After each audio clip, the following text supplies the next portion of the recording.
tonton Bokechi a na raison. Ba Congolais boa ndenge, ba Congolais boza vraiment bizarre. Et ana tonton moi kominga kuna na Facebook, moi sinanga zolanda yo, ya linga konda, ngana linga kazala musuni, na linga kazala musuni, ba skubidugu, soki ba bidubidibidi, soki ni azolo wana, liko no mo sinanga keba na okomi koloba papa, na boy ko chako mono a ponga na muta kitivan la paix, na muta kitivan la NT. Moi si azaya yo, mais est-ce la propriété privée na yo? Soka linga konda, ouais le problème c'est son corps, peut-être azoko kate ya moi linga konda.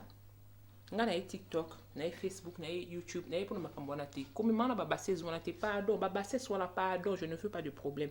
Nazaki monene, na ko lakisa bande konanga comment prendre soin de leur corps bande konanga basi. Ce qui moi sino décida konda. Est-ce nga na yena ndako na biku adresse nao. Na zako ni wa téléphone moi sino. Na bi sika vanda.